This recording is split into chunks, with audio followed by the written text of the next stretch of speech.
Hi friends, आज मैं आपको उड़ने वाली नागिन की एक कहानी बताने वाली हूँ। तो चलिए देखते हैं। लेकिन उससे पहले अगर आपने हमारे चैनल को सब्सक्राइब नहीं किया तो प्लीज़ सब्सक्राइब कर दीजिए और हाँ, बेल आइकन को ऑन कर दीजिए। कुछ सालों पहले की बात है। एक विशाल जंगल में कई नाग नागिनों के परिवार रहते थे। यहाँ दिया नाम की एक नागिन अपने पिता और बहन नागिन सिया के साथ रहती थी। कुछ समय पहले एक परी के वरदान से नागिन दिया को पंख मिले थे, जिससे वह आसमान में भी उड़ सकती थी। नागिन दिया अपनी नागिन शक्तियाँ और पंख की मदद से हर जरूरतमंद की मदद करती थी। और यह देखकर एक दिन नाग रानी बहुत ही खुश होती है और वह नागलोक की निशानी यानी कि नागमणि को नागिन दिया को दे देती है। नागिन दिया उस नागमणि से इंसानों की मदद करती थी। एक दिन नागिन सिया और उसके पिताजी नागिन दिया के पास जाते हैं। तभी उसके पिताजी बोलते हैं, बेटी दिया, नाग रानी ने तुम्हें ये नागमणि दी है, तो तुम इससे नागलोक और इंसानों पे अपना हुक्म क्यों नहीं चलाती? तुम इंसानों की मदद क्यों करती हो बेटी?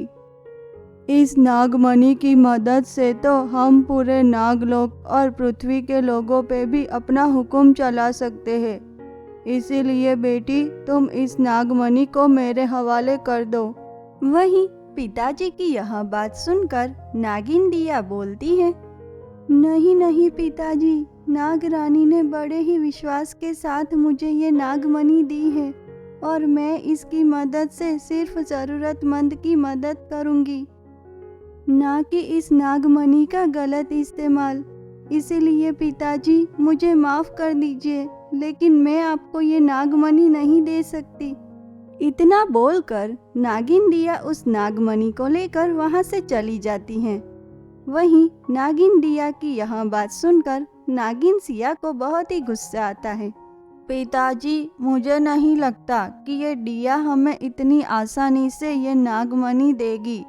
इसीलिए पिताजी, अगर हमें इस पूरे नागलोक और पृथ्वी पे अपना हुक्म चलाना है तो पहले हमें इस दिया को अपने रास्ते से हटाना होगा, तभी हम उस नागमणि को हासिल कर पाएंगे।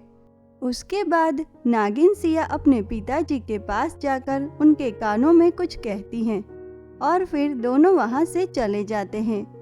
वहीं अगले दिन सुबह जब नागिन दिया नागमणि को लेकर शिवजी के मंदिर में पूजा कर रही होती है, तब अचानक नागिन सिया और उसके पिताजी पीछे से आकर नागिन दिया पे हमला करते हैं और फिर नागमणि को लेते हुए नागिन सिया बोलती हैं, अच्छा हुआ पिताजी कि हमने इस दिया को मार दिया। अब हमारे रास्ते का कांटा निकल चुका है। पिताजी, अब इस नागमणि की मदद से हमें इस नागलोक और पृथ्वी पे अपना हुक्म चलाने से कोई नहीं रोक सकता।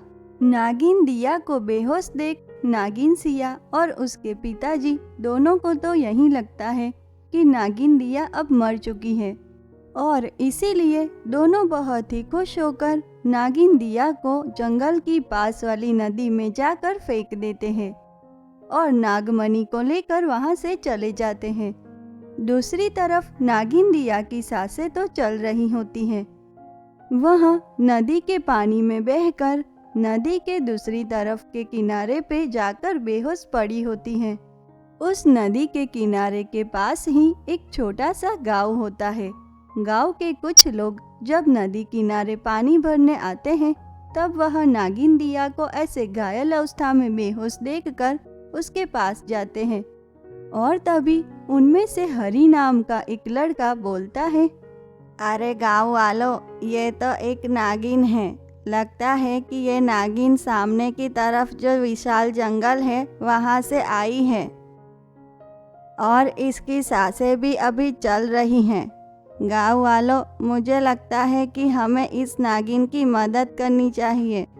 इतना बोलकर हरी और गांव के बाकी लोग मिलकर नागिन दिया को उठा के हरी के घर ले जाते हैं और फिर कुछ जड़ी बूटियाँ और आयुर्वेदिक दवाइयों से नागिन दिया को होश में लाते हैं। देखते ही देखते कुछ ही दिनों में नागिन दिया बिल्कुल ठीक हो जाती है और वहाँ हरी और सभी गांव वालों से कहती है, आप सबका बहुत बहुत शुक्रिया मेरी जान बचाने के लिए। मेरे पिताजी और बहन ने मिलकर मुझे मारने की कोशिश की, लेकिन आप सबने तो पराया होने के बावजूद मेरी मदद की, इसीलिए मैं आप सबका एहसान कभी नहीं भूलूंगी। लेकिन अगर मैंने अपने पिताजी और बहन से उस नागमणि को वापस नहीं लिया तो वह पूरे नागलोक और पृथ्वी को तहस नहस कर देंगे। इसीलिए मैं आप सबके आगे हाथ जोड़ती हूँ कि क्या आप मेरी मदद करोगे। इतना बोलकर नागिन दिया रोने लगती है और वही नागिन दिया की यह बात सुनकर हरी और गांव के सभी लोग नागिन दिया की मदद करने के लिए तैयार हो जाते हैं।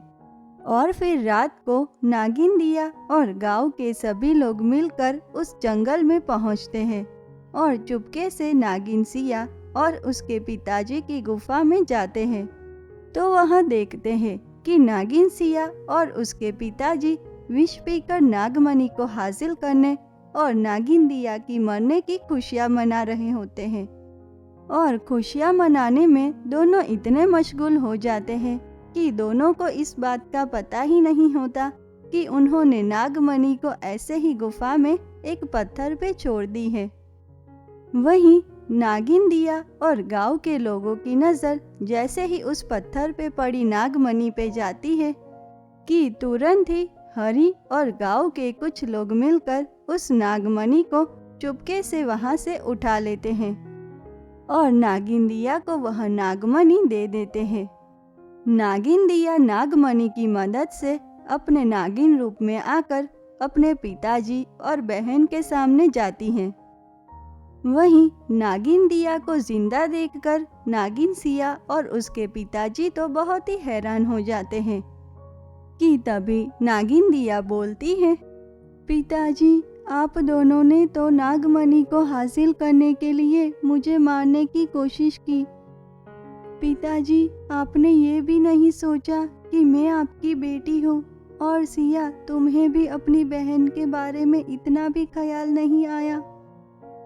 मैं आप दोनों को मार तो नहीं सकती, लेकिन जो आप दोनों ने किया है उसकी सज़ा तो आपको ज़रूर मिलेगी। इतना बोलकर नागिन दिया नागमणि की मदद से अपने पिताजी और बहन की सारी नागिन शक्तियाँ ले लेती हैं और नाग रानी की इजाज़त से उन्हें नागलोक से भी निकाल देती है। और उस दिन के बाद से नागिन दिया फिर से अपनी नागिन शक्तियाँ और पंख की मदद से ज़रूरतमंदों की मदद करके खुशी से अपना जीवन व्यतीत करने लगती हैं।